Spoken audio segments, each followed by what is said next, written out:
how's it going, everyone? I hope you all are having an amazing day. It feels like I haven't done one of these in a long time, and it's kind of right. I haven't done one of these in a very long time.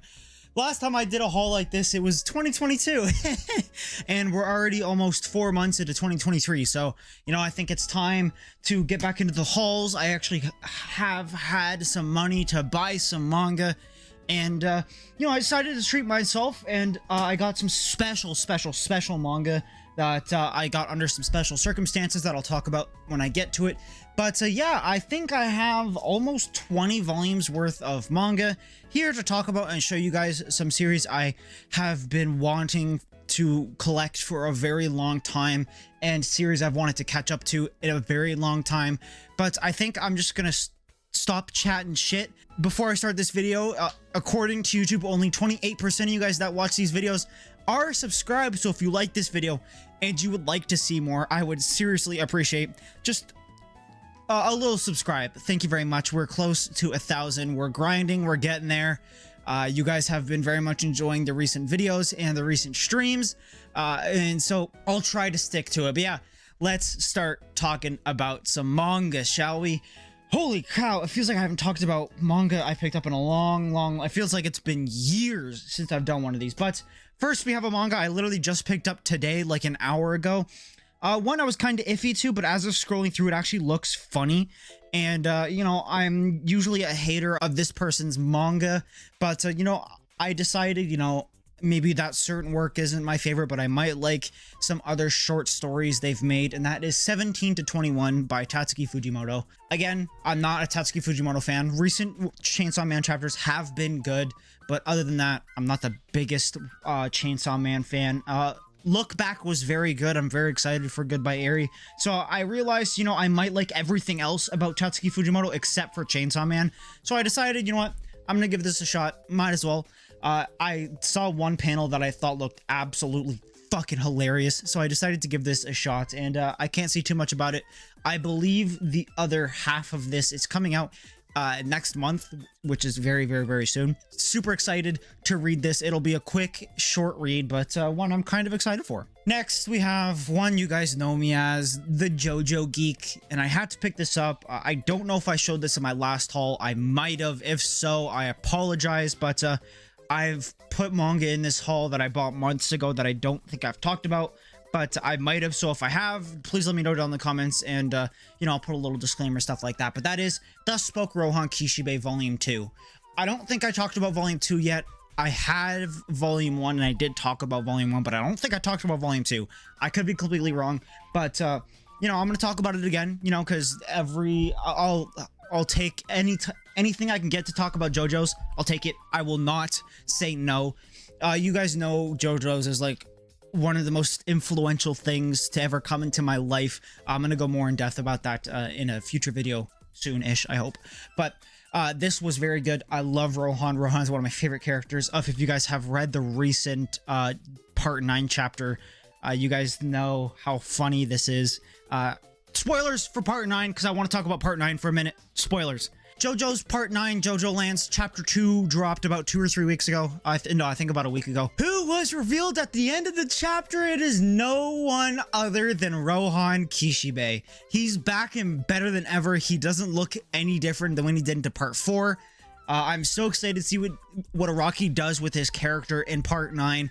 I am so unbelievably excited. One of my favorite characters of all time is back, and in the fresh Part 9 art style, and he looks amazing. I'm super excited to see how this first arc goes down and see how much Rohan influences the future of this manga, if he's gonna be a bad guy or in Part 4 like a neutral type of character, you know what I mean? Very excited to read Volume 2 of Thus Spoke Rohan Kishibe.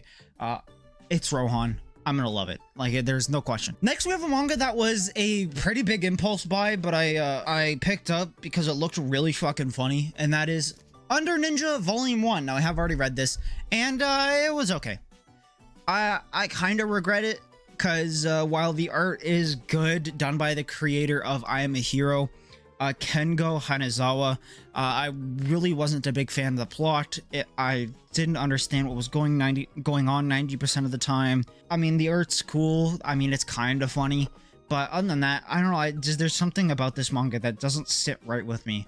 But hopefully volume 2 is better, because you know, I'd like it to be good. I'd like to seriously enjoy this manga. But yeah, Under Ninja, kind of weird. I don't know how to feel about it. It's interesting. It's definitely interesting. Next, we have another impulse buy, one I bought when Indigo had their 25% off whenever you spend over $75. And to round out that price, I got Inuyushiki Volume 1, made by Hiroya Oku, the creator of Gantz. You all know this manga. I'm very excited because, I mean, from what I've read, I loved Gantz. So I hope this manga is not just as good, but I hope it's good. I do hope it is good, but the releases are very, very, very nice. I love the spines. I would have got Volume 2, but Indigo fucked me and decided to just cancel my order of Volume 2, which really pissed me off, but because I usually like to give manga 2 or 3 volumes before I actually start reading it. So now I have to go out of my way to go and buy Volume 2 and 3 at retail, and I don't know if I want to do that. However, now, I only have Volume 1. I'll give Volume 1 a shot.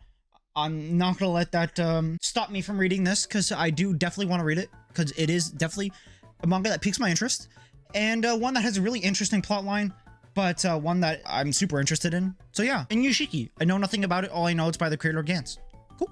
Next, we have probably my favorite manga out of this pile. It tied with another manga I'm going to talk about in a couple minutes, and that is Insomniacs After School Volume 1.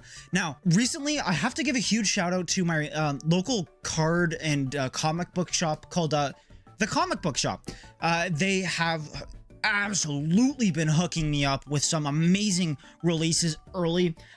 When Indigo doesn't even think of stocking new manga, the comic book shop already has them on the shelf. They usually have them the day of, if not the day after, of their release dates. So I think for new releases, I'm going to go there for now on. So comic book shop, if you're watching this, you guys are the real MVPs. You guys have hooked me up so much with some brand new manga, and I can't thank you guys enough. But going to Insomniacs After School, I read it the day I bought it because I would have been super interested in this manga the day it got announced by Viz, and all I can say is beautiful. It is beautiful. The perfect mix of slice of life with a tad bit of romance, like 0.5% amount of romance to 99.5% of slice of life. It's about, as you can tell by the title, two people with insomnia that just learn to live with each other and kind of help each other to kind of overcome their insomnia and, you know, kind of be better people, I guess you could say. But overall, this manga was so unbelievably entertaining. I am so excited for Volume 2. This, I blew through it, and I'm so sad I did, because I really want to dive into this manga again, but I have to wait another 2 months for Volume 2. Whatever.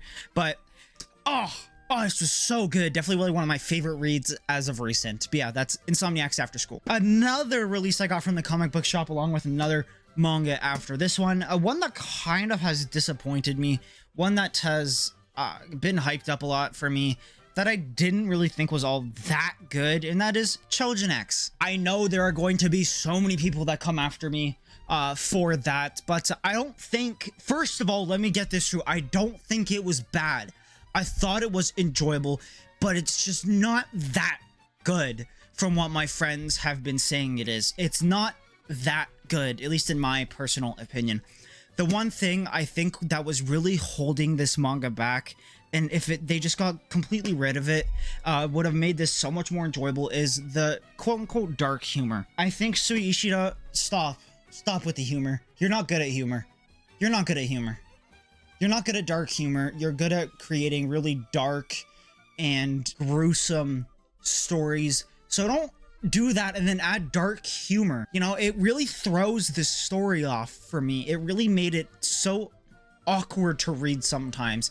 I cringed more than I laughed at this volume. I thought the humor was really misplaced. I thought really ruined the mood, and I just thought was just ugh, like it's so ugh. You know what I mean? I just thought it was so bad. I thought the comedy was so bad. Sui Ishida, never do comedy. Please never do comedy. Just stick to your dark, gruesome storylines and don't do anything like that ever again. But hopefully I'm gonna stick to it. I'll read 1 or 2 more volumes, but if that doesn't do it for me, I'm just gonna drop it. I'm just gonna drop it because volume 1 definitely didn't leave a good impression for me. Like I said, wasn't bad. It was entertaining. It just wasn't that good. But if there's one thing I do say was very, very, very well done about this manga are the covers. I think the covers are fucking beautiful. I think the covers are gorgeous. I think these are some of the best covers to ever exist. I think they are gorgeous. I love the spines. For 20 bucks, you're really getting your money's worth. It's like an omnibus. Like, they are thick boys. Like, you know, they got plump bottoms, you know what I'm saying? Like, they are thick. They're thick. So far, yeah, not that entertained by it, but I'll give it 2 more volumes. Yeah, I'll give it 2 more volumes. Another volume I got the day after release from the homeboys over at the comic book shop. That is Crazy Food Truck Volume 3, the final volume. I'm so sad to see this go because I really enjoyed the first 2 volumes. I am a sucker for food manga. I am a sucker for food manga. Anything food related will just strike me deep. I love anything to do with food. It's kind of a hobby of mine. I love to cook. I never really want to work in a restaurant, but I just love to cook for friends and family. It's very heartwarming to see them like my food, yada, yada, yada. And having a food manga based in a post-apocalyptic kind of setting was really interesting. It was very, very, very interesting. I'm so sad this manga got axed because it could have been so good. It was still very good. Crazy Food Truck Volume 3, the last volume, and I think in total I'm going to give this an 8 out of 10. I think it was very, very, very enjoyable. I liked it a lot. A lot of people didn't like it, but I did. As of filming this video yesterday, the 25th of March, I went to a local convention called Geeked Out. And there they have a lot of cards, a lot of Pokemon cards, a lot of like kind of nerdy knickknack stuff, some like handmade things that I thought were really cute. But I ended up coming across manga. I didn't think I'd come across. I thought I would just buy Pokemon cards, and that's pretty much it. Well, I did buy Pokemon cards, a lot of them at that. But I got 2 series in specific that I got for a very good deal. I got for a very, very, very good deal. I got 3 volumes of 2 series, one of them being Blue Exorcist. I got Volume 1, Volume 2, and Volume 3. As you can tell, still in their wrapping. But, and as you can tell by the price top right, I got these for about $5 a pop. And considering, you know, Blue Exorcist has always been a series on the back of my mind, because I know the homeboy Jake and the homeboy Tux love Blue Exorcist. So I thought I'd give it a shot, and at that price, you kind of can't beat it. $5 a pop. I was able to negotiate $5 a pop. I mean, a dollar's a dollar, you know what I'm saying? A dollar's a dollar. If I could save $1, I'll save $1. If I could save $3, I'll save $3, you know what I'm saying? But this is a series I'm very interested in, and at $5, you can't beat it. You can't beat $5. I saw the first episode of the anime. I thought it was okay, but I thought the manga might be better, because I heard like the first half of the season is just straight filler, which is really weird. So I might as well go the manga route. And another manga I picked up solely on the covers being absolutely gorgeous, a manga I've never heard of before, but it is a older shonen manga. That is Nura Rise of the Yokai Clan Volume 1, Volume 2, and Volume 3. As you could tell, these covers are fucking gorgeous. These covers are beautiful. I know nothing about this series. All I know is it's an older shonen manga. I don't know if it's a rare manga, but I was able to negotiate down $5. So instead of paying 30, I paid 25 for all 3. So dude, hell yes, I'll take it. Holy shit, yes. This is a manga I know nothing about, but one I'm so excited about. It's kind of a supernatural horror-esque manga, which seems interesting. I haven't heard of a manga like it before, but I'm super excited. I'm super interested to see what this manga is about. I don't know if I'll be ever able to get the other volumes, but we'll try. You know, and at the price, you can't really beat it. You can't really beat it. All right, so we're about 3/4 or 2/3 of the way through the haul. But next we have a classic one. You guys know I pick up every time it comes out. I got this back in January when it first came out, and that is Dr. Stone Volume 24. Now, I'm going to hold off since there are only 2 more volumes left, which hurts so much, which it hurts. Every time I say that, I feel a sting in my chest. 2 more volumes left. I am not going to read this until I get my hands on volume 25 and 26, because I'd like to finish off this series with a bang. But so far, this manga is amazing. One of my favorite mangas of all time. One of the best told stories. One of the greatest mangas of all time. And the art, fucking Boichi. Oh my god. You know, like, ugh, I want to kiss that man on the mouth. No, but yeah, the Dr. Stone 24. I'm gonna wait until volume 26 comes out to read it. But yeah, very, very, very excited. I'm sad to see the series go, but I can't wait to see how it ends. One I've been kind of iffy on recently because I haven't heard isn't that good as of recent. I haven't even read my volume 8, but that is Spy Family volume 9.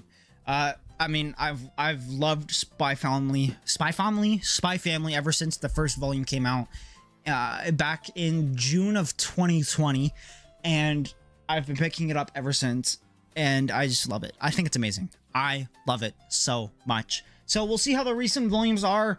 Hopefully it's good. I've heard nowadays it's pretty much just about Anya and her school life, which is okay. As long as they make it entertaining, I don't really care what they do, but I'd like to see more of Lloyd and Yor, because Yor's bad as fuck. Next, we have one you know I had to pick up. You know I had to pick up Call of the Night volume 11. If there's one thing I don't like about this release is the spine. I think the spine's really weird compared to the cover. The cover's all white, and then you go to the spine, which is like a gray and white. I think a pure white cover or pure white spine with a black text would look a lot better than what this is. But I know continuity, you want to make it look like all the other spines. I get it. I'm not gonna hate. It's just my little nitpickies, you know what I mean? But yeah, Call of the Night, love it. Chef's kiss. All right, so we have 3 series left, and one of them being the lovely and underappreciated Die Dark Volume 5. I'd like to say this is like Q Hiyoshida's magnum opus. I do think Dorohedoro's a tad better, but when it comes to underrated, underappreciated manga by popular mangakas, Die Dark is that one. Is the one that everyone just kind of just seems to throw under the bus and just leave, like I don't see it. I don't see it. What? Die Dark who? Never heard of her. You know what I mean? Like, I feel like people sleep on this series so much. Die Dark is so good. I was complaining about Chojin X's dark humor, and that's because this manga just does dark humor so well. It's like, it's not a manga that has serious plot lines and kind of dark humor like plots, I guess you could say. This manga is just straight up humor. This manga is just batshit crazy, fuck around, have fun, dark humor that takes the piss out of literally everything. It's extreme, but in a way that makes it so fucking funny. This manga is just so fun. It is so funny. It is so entertaining.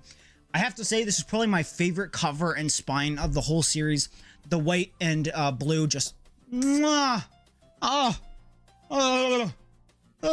gorgeous. Absolutely gorgeous. Love it so much. So excited. I haven't read it yet, but I'm excited to dive deep into Q Hiyoshida's other work, Die Dark. Second to last series, we have 2 volumes of a manga I loved ever since the first volume, and I've been meaning to get more, but haven't due to financial issues. And that is Mashle, Magic and Muscle Volume 3 and Volume 4.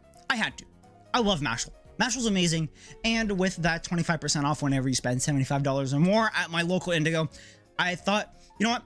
Now's the time to continue Mashle, and I am so unbelievably excited. I know with the anime coming out, I probably would have been better off just watching that, but I started the manga. I might as well continue it.